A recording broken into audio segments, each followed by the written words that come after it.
Hey everybody, welcome to the Herd Fit Podcast with Dr. Sam Rhee and myself, Coach David Syvertsen.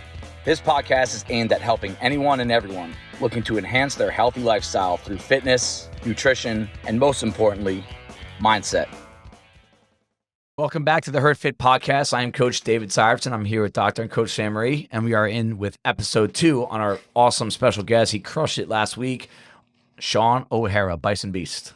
Hey. Welcome back. You're wearing the same thing as last week. That's ironic. And so am I. Same outfit. All right. So last week really kind of opened up the box of mental health versus physical health and how they all are intertwined. It was a great discussion. We're going to start really getting fitness into the conversation, right? And, again, we talked about physical, mental health. They are under the same umbrella. They should have equal amount of attention put on them, right? And I think a lot of us focus more on physical health than we do mental health. And eventually will catch up to us.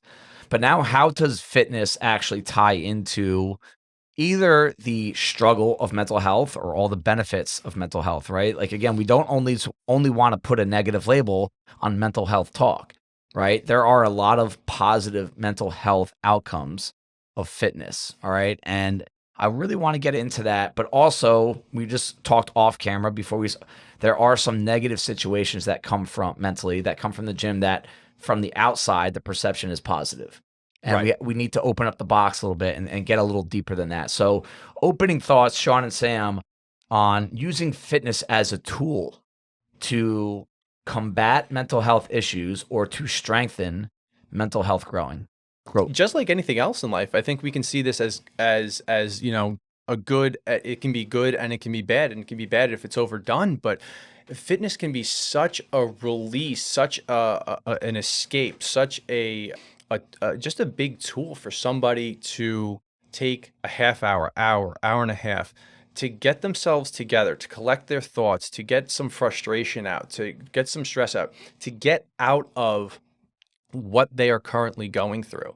And, especially since we're CrossFit people and fitness and community go hand in hand with this, community is such an important part of mental health.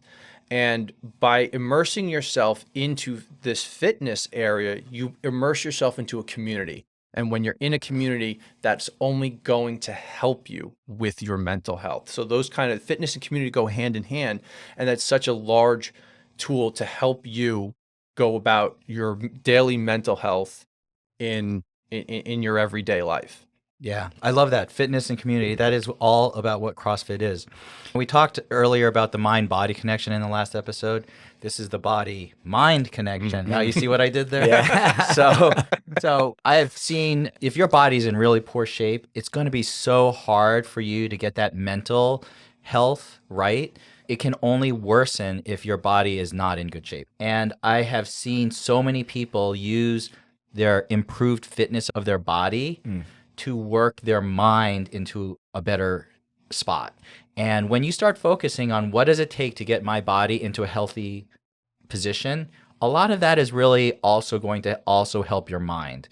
So think about all the things we do for our body to get healthier. Mm-hmm. How is that not going to help your mind get into a better place as well? Right. So that's where it really is completely intertwined. And I don't think you could do one without the other most of the time. Right. And I think that a lot of us can go into that topic right there and say, you know what? I don't always need to be chasing after these scores, these times, these weights, these movements, the RX, the scale, the RX plus, right? Like all this stuff, it is big picture. It is secondary to improving your mental and physical state. And I really do think this is like such a widely talked about topic on this podcast.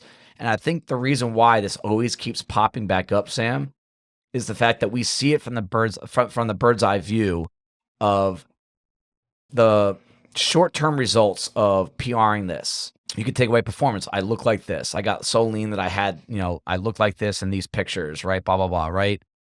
It's so secondary to the mental state. The mental state are the results that can really last. I'm not going to say they always last, but they last longer and the more impactful than anything you're physically going to accomplish in the gym. And I think that can take some of the pressure or even desire away from always just crushing your body so that you get a better workout result on a whiteboard. The mental benefit of coming in and just trying to pursue quality movement, exercise, escaping the life. Like, this has been more prevalent now with me personally than it's ever been. Ever since when you are going through stressful times with a gym that goes through a pandemic, having a kid at the same time, sometimes the only thing that can really truly get your mind off that is a workout. And it's amazing how many times you feel better for the entire day after that 1 hour workout. Thoughts on that, Sean? Yeah, my biggest thing, and I've noticed this over the past couple of months, is and I've been saying this to myself more often than I care to admit, just get to the gym. Yeah. Getting myself out of bed. I recently, it's been close to a year now, I got a dog, and my dog does not like to sleep in. She loves to get me up at 4:30, 5 o'clock in the morning. Rough. And just, when your sleep is messed up, whether you have a dog, whether you have a child, whether you have, family, whatever the case is, getting yourself moving and just getting yourself to the gym is going to show you a couple of things. One, you've accomplished something. You've gotten up, you've gotten out of bed. When you're at the gym, now you've immersed yourself in this community. Now this community is going to take you and it's going to push you. Now you're going to go through the workout, whatever you're there for. If you're there to go hard, if you're there to move, if you're there to recover, whatever it is. And just on the point that you touched on, after that workout, that could change your day. Yep. That can set the tone for your day. And I hate to say this for like the 4:15, 5:15 people and leave them out of this. Yeah. But for somebody who works out in the morning, my workout sets the tone for my day. I will say that's a big reason why I think our mornings are so crowded. Yep. I mean, it's we have 75, 90 people work out before 11 a.m. sometimes. Preaching to the choir here. Yeah. Yeah. Yeah, but so that can set the tone for your day. And that just in itself can change you from, if you didn't go to the gym that day, now what kind of mood are you in? You're dragging, you're thinking about being woken up, no sleep. Yep. You're angry or just frustrated with your situation, and now you go into work trying to change your day while you're in a stressful situation. Yep. As opposed to in a controlled situation when you have support, when you have no expectations of just move. And if you move well, and if you move quick and you're feeling it that day, maybe you get a score, maybe you get a PR. Yep. But if not, you moved and you took a step forward. Yeah, there's a mental state there. Yeah. And it's amazing how much easier it is to stay disciplined throughout the day when you started off on the right foot like that. And again, I'm not only promoting, like, I want to give respect to the people that come. Sorry guys, I think the people that work out at night, it's harder for them. Yes, to come in 100%. after the day. So I don't only want to pigeonhole them. It could even be that the people that come in at night and get that feeling of accomplishment, in what is my opinion, been doing this for a long time, I think that is harder to do, to work out at night after work. That feeling of capping off your day like that gives you momentum that will carry forward into the night and the next day. And what it also does is, historically, generally speaking, right, our worst heating habits are at night. Yep. And I do think that people that work out in that 4:15, 5:15, 6:15, that mindset that they just achieved something, they have some momentum, right? It gives, like, that's a key word for me, is momentum. Like, just try to get the train going, and then it just gets easier and easier, right? Is that the fact that they show up to that nighttime eating, that nighttime hour, a lot of us really struggle, right? We want to keep putting the hand back in the bag of chips. We want to go get ice cream. Not getting ice cream nationally this week. But sorry. I really think that it's all about creating that momentum, and it makes the decisions that are hard for you easier at the end of that day. So, like, your decisions, like, if I don't go to the gym, I know the days I don't work out, I have a much harder time eating clean, not having a drink at night, kind of ignoring the macros. But when I'm in that healthy routine, like, I feel it's just like a snowball. It just keeps on going and going. And I really think that's all mental state. Yeah, 100%. I'm sorry, guys. Discipline equals freedom. That's what Jocko Willink says. And I find that to be more in my life all the time. It's so hard some mornings to wake up and I know I don't feel great. I feel like that first step to go to the bathroom I feel like I'm 90 years old. Okay. And there are 500 voices in my head saying, you did really work out a lot this week. You could take today off.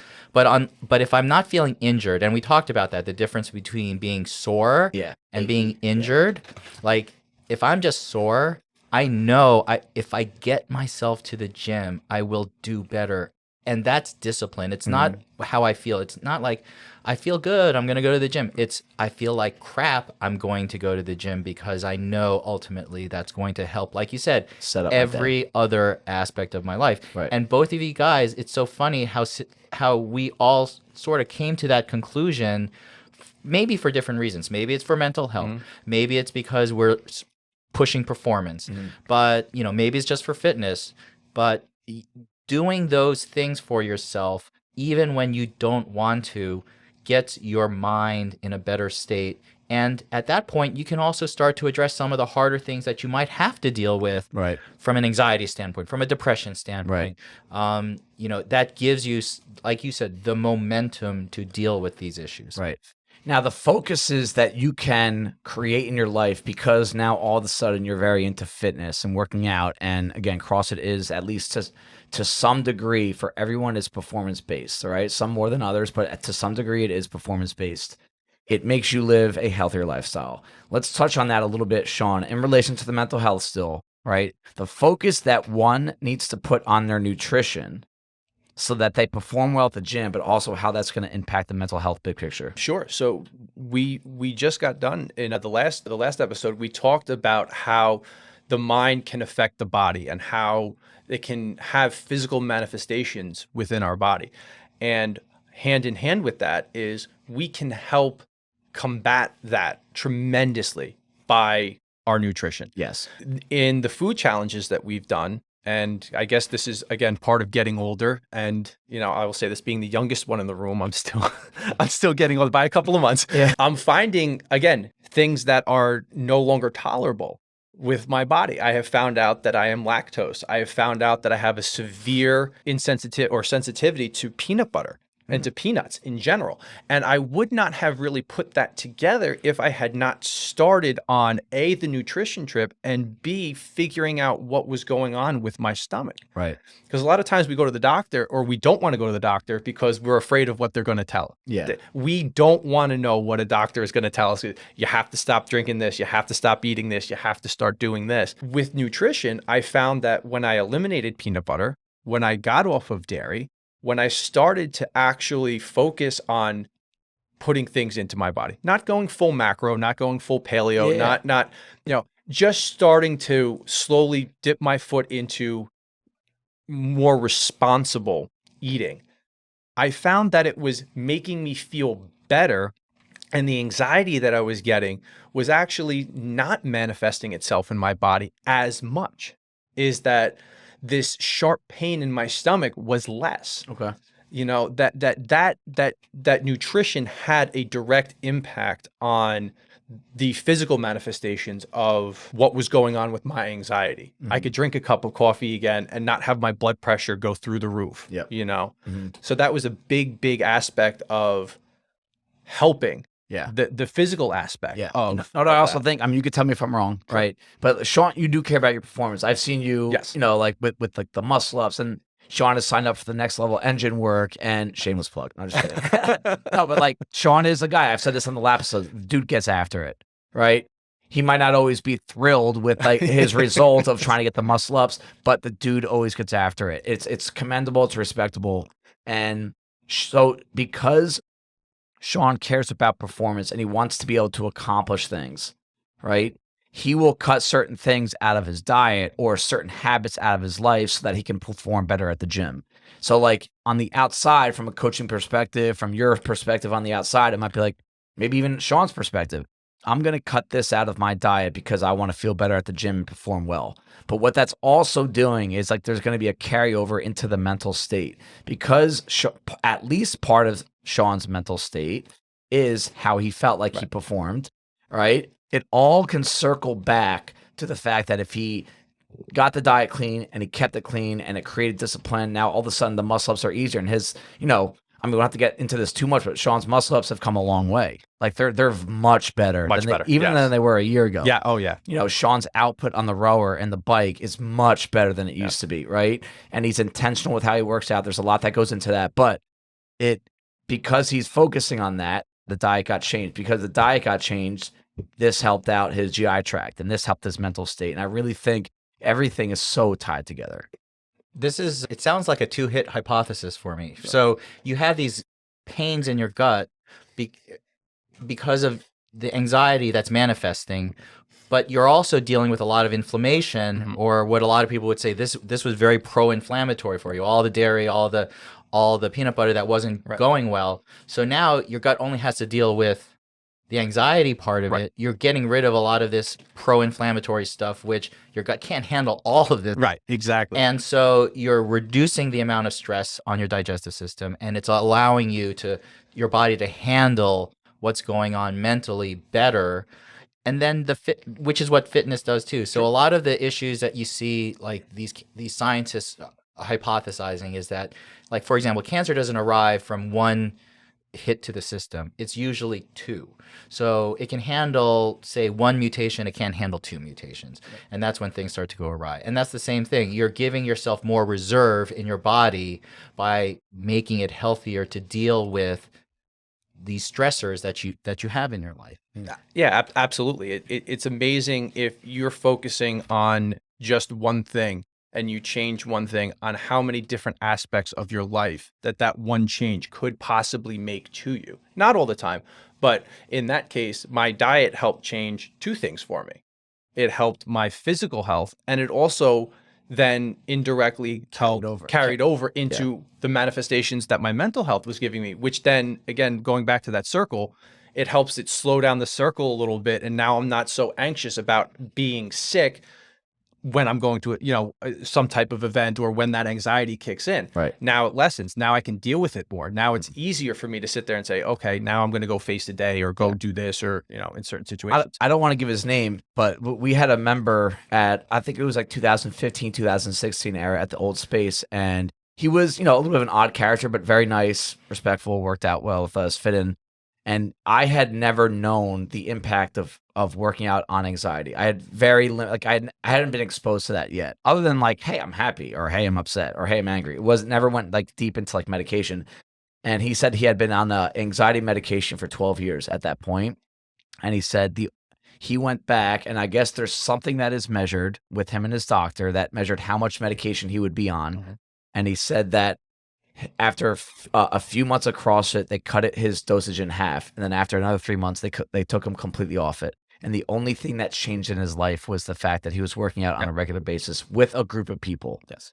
And that was the first time I had been exposed to a conversation like this. It's like, it really does go deeper than, man, I crushed that workout, or I got crushed, right? That there's so much more to it that I really think, hoping that you talking about this and opening yourself up is really going to help some others with. Yeah, absolutely. And I think part of that too is, and what we opened up with too, is there's the fitness aspect. And like I said, tied into fitness is that communal aspect of it. So in getting to the gym and doing the workout, that was part of it. I'm going to, again, give a shameless plug to my 930 moms, because, those are my girls. And if you told me 4 years ago, before I joined the gym, that says some of my best friends would be 40 or 50-year-old women, I would be like, you're absolutely nuts. Yeah. And I have, crazy, right? It's amazing the conversations that I can come in, that I can have, that I learn about them, that they learn about me, the different aspects of their lives, the backgrounds, what they're dealing with, and how that helps me, and how and I can help them just by being there. And the support through the workout and we've talked, and I know you guys talked about this several times, of the support while you do a workout, working out alone versus working out in a group. How much better did you get just percentage wise if you did that workout alone? Oh my gosh. Or if you did a workout with people that, that are supporting you in class or pushing you in class. It's like a scientific fact. It's amazing. Yeah. And some of that part of that ego is like, how is this mom beating me in a workout? Yeah. Like, how is she putting me to shame? Yeah. But she's pulling me to get better. She's Right. pushing me through that workout, which again is just snowballing all of this stuff to help with both your physical and mental health in that aspect. Now, all this positive talk around fitness, helping anxiety, Sure. we also have to play both sides, right? That they're using fitness improperly to help your mental state. And we've actually talked about a few of these bullet points, Sam, but I think it's going to have a different tone. And for me, it's going to have a little bit more meaning, a little bit more even validity, to have Sean kind of reflect on it in relation to his experience with mental health. That the gym and the desire quest for fitness can actually probably just as easily have a negative impact on a potential mental health issue, whether it's diagnosed or not. And let's kind of dive into this topic a little bit. The first thing that you have written down here, Sean, is working out angry / frustrated, bringing those outside emotions into the gym for your workout. And we've all done it. All right. I think I did it this past week, not in a good mood. And I was like, you know what? I got to go WOD, and again, not a bad thing, but there are bad results that can come from it. Let's touch on that a little bit. Sure. I mean, I know yesterday we joked around a little bit about, using anger to fuel a workout. Right. And every time we talk about fitness, we talk about moving well, and hitting our points, making sure we're doing so safely. When we introduce this idea of frustration or working out in anger, a lot of times without even noticing it, we can go to this dark little place where we start to break down our movement. We forget about why we're working out. Did I come to the gym to go 60, 70% today? Because that was my weekly plan going through the goals. Right.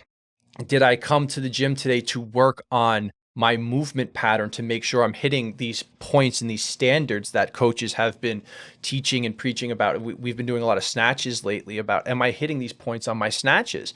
And if we come in and we do this stuff angry, we start to lose focus and we start to cloud ourselves and we start to work out poorly, poor movement, not concerned with pace, not concerned. We want to just go dark and go. Yeah. And I know that you guys have spoken about this many times of, maybe we can get away with that for one workout, possibly. Yeah. But we can't work out like that on any type of regular basis. And to be able to separate that is huge. If we work out angry every day because we're having a bad week, or we're just not in a good place mentally, that's going to do nothing but hurt us physically, because we're going to go into that workout and we're just not going to do things properly. Correct. Yeah, grip it and rip it is not a good philosophy 99% of the time. Right. I would say you liken it to when you're hitting a golf ball. If you just sit there and you just try to absolutely crush that golf ball as hard as you can, you're gonna do pretty bad. Oh yeah. You're gonna do very badly on that. If you actually think about what you're doing in your swing, you're really focused on the points of performance, you're probably going to hit a much better drive than if you just sat there and said, I'm so mad at this golf ball, I'm just going to try to murder it. Yeah. And I think that that's the same in CrossFit. I think most of what we do, we perform better when we're mindful of what we need to be mindful of. Right. And angry workouts are, generally speaking, now if you channel that anger, sure. And there's a fine line, I think, between channeling that anger and using that frustration in a really positive way. Mm-hmm. And like you said, what is the point of the workout? Right. That's where the difference is in terms of, are you doing this the right way or not necessarily in a helpful way? And just being able to diagnose how well your movement is how well you are when it comes to the quality of the movement, right? Like if I'm angry and I'm going to come in on a heavy squat clean day, and if I'm going to use that anger, and I've done this in the past, right? Whether it's a squat session, like you're moving weight, like there are very few things in the world that make me feel better than moving weight when I'm pissed off. But if you video yourself or you have someone watching you and the movement's poor, you're setting yourself up for something that's going to make you a lot angrier than what you are in the moment, right? And the whole dopamine talk, we did an episode on dopamine, and it was a fun episode, and I got a lot out of it just talking about it and just doing some research on it myself. That a lot of us, we do come here chasing a high. And again, it's not a bad thing, but if you feel like you're layering all these different things to make your high even higher, all right, I'm going to say we touched on them in that episode, but I'm working out with this person at this time. I'm working out in this zone. I need this music. I'm going to have this pre-workout. I'm going to use this box. And like, if you have all 5, 6, you are literally just making your experience here better and better. By spiking your dopamine higher and higher and higher. Right. But dopamine, the higher it goes, the lower it crashes. So if you can accept that, so be it. Chase your dopamine highs. But I think a lot of us don't look at it that way. It's just, no, how I feel right now, I'm going to come back to this state of mind after I get this high. My high, I know, will only last for this class, an hour long, maybe a little bit after, but then I'll come back to where I am right now. Dopamine, if it spikes plus 10, it's going down to minus 10, right? And before it kind of filters back to where your resting state is, that's something everybody needs to be mindful. And we talked about this in that episode. It's okay to chase after the high. There's nothing wrong with it. But if you used to only get that high from working out here, but now it's no, I need this person next to me for me to get the high. No, now I need this music. It's a problem. It's going to create mental health issues. Yeah. And I know just Sam just talked about it, is take a workout that if you can even remember this, because I know there are very few that I've done this with, where you have gone dark. Yeah. Where you've just turned it off and you have gone absolutely dark. If you can think of that one workout in your head, think about the movements that were in that workout. Were you comfortable with those movements? Absolutely. Yeah. When you sat there and you said, these are movements that I could do in my sleep. You know, this is burpee box jump overs for Owen, that he can just turn himself off and just go through. Yeah, it's not that good. You know. Just because he can do it 5 times faster than anyone else. All right, Owen, 100 for time. Let's go. I had to set him up for that. Owen paid you to say that, didn't he? No, he didn't. He certainly didn't. I will take action on Owen any day of the week on that one. Anytime I can give a dig to Owen, I will absolutely do it. But we all have these workouts, and there's the one that I can remember was I was just one movement I was comfortable with and one movement I wasn't. Yeah. And I went dark on the one movement that I was just super comfortable with. I knew I could do it. And I knew the only way to get under the time cap was to do it. And that was one of the quarterfinal workouts. I wasn't in the quarterfinals, but I did the workout. And it was with the 70-pound dumbbell snatch. I can turn my head off and go in the dumbbell snatch. Yeah. I cannot do toes to bar to save my life. Yeah. But that's part of usually it. the higher skill movements, you can't really go dark on. Like, that's what we see people go dark on. Burpees on the bike, the rower, just the machines. Exactly. The low skill stuff. Right. So the last part of this is we again, Sam and I have talked about this before, but I really want to get your perspective on it. And it's placing self-worth into your fitness performance. And again, we're talking about this is where we're using the gym improperly. All right. There's nothing wrong with having your confidence and self-esteem increased by your output at the gym. But it's a different discussion when it really turns into a self-worth thing, meaning you have a bad workout, you start to feel really bad about yourself. And we've touched on this a lot over the past couple of years, but I want to get from your perspective, your words, like you have written down, like your whiteboard, the scores, right? Chasing others, good versus bad, your ego, that's always a big one talked about here. And just taking your poor performance outside of the gym. Reflect on this a little bit in terms of how the gym is improperly used for your mental health. So part of it is we can relate this to, we've heard this all the time. Don't take work home with you. And you have the same concept of the gym is we are allowed to have bad days at the gym, but if our head is not there, if our mind is somewhere else in that, and we start to take that home with us, it's just one of those extra things that we put on top of ourselves in terms of our stress, in terms of all the other stuff that we're dealing with in life, is that we're here for the gym, and most of us, we're here for fitness. And if we start to talk about competition, I'm sure that's another discussion in terms of analyzing workouts and such. But on a day-to-day basis, you're here for fitness. If you have a bad day, you were still at the gym, you still moved, you still got a workout in, you still made a step in the right direction in terms of your fitness. When we start to include other things of, I'm chasing after so-and-so, I care about where my name is on the whiteboard. If I don't come in and squat clean 245 pounds, it's a loss for me today. If we start to look at it from that perspective, we purposely put a negative impact on something that was already a positive. So we took something that we're taking a step in the right direction, and we purposely got in our head to sit there and say, no, we now have taken 2 steps back mentally because we're putting in these expectations or these things that don't mean much for fitness. I was hoping you're going to say that. There's not a lot of meaning behind it. No. Like we have a pretty competitive gym, and for in the most part, it's a good thing. And sometimes it rears its ugly head, but for the most part, it's a bad thing. But even the people that you view as at the top or you view at the bottom, it doesn't matter. And I think more and more, and we've talked about this on the podcast, I've had a lot of feedback. I'm sure Sam has as well. that when we talk about this on the podcast, it really does reassure people that, all right, it's okay.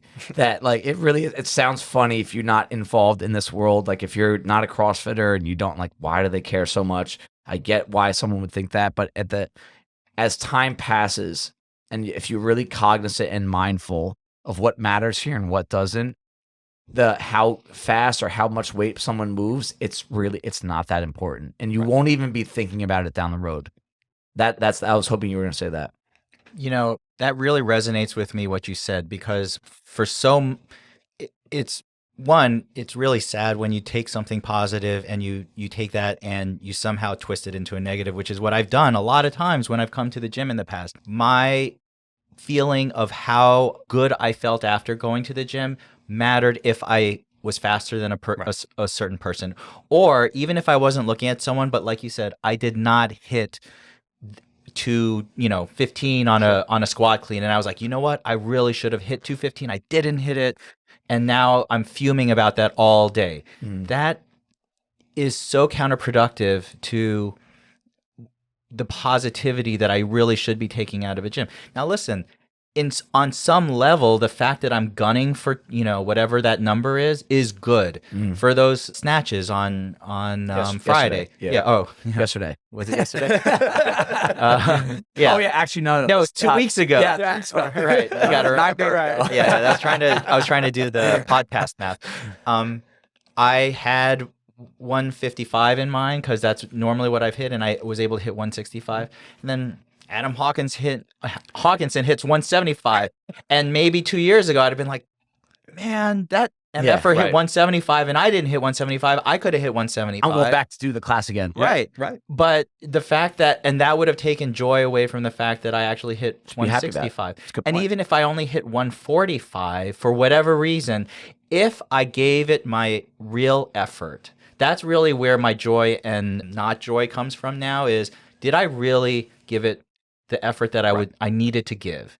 And if it's a recovery day, then I should be fine with that. But if I'm really gunning for it and I falter because the inner voice in my head didn't let me do what I was supposed to do, yes, those are bad days. But I still need to channel that into positivity the next time. Like, I'm not going to let that inner voice stop me from trying harder the next time. Not, screw this, I'm not going in tomorrow, whatever it is. Sure. Like that's exactly where I keep struggling to take that negative mindset and try to make it more positive when I come to the gym. And that's hard. It's really hard. Oh, sure. It's really hard. And you'll fail, just like you'll fail lifts every now and then. Like you'll do a good job, but we're very quick to evaluate our physical ability at the gym. How often does someone evaluate their mental state at the gym? What was your mental performance like yesterday? Sean, what was your mental performance like yesterday in that wall ball workout? Now we're really asking the hard questions here. But that's, how often do we do that? Yes. We evaluate our scores all the time. Like comes back to the first topic that we talked about on last week's episode. There's no objective mark there's no RX mental state for today's workout. There's no scale. But if there was a way to measure someone's mental state and said your RX are scaled, I bet they would chase after that RX. Sure. It's like, it's amazing how hard it is to really evaluate what your mental performance was, not only in the workout, but what were you like hours before? What were you like hours after? How often do you reflect on that? Yeah.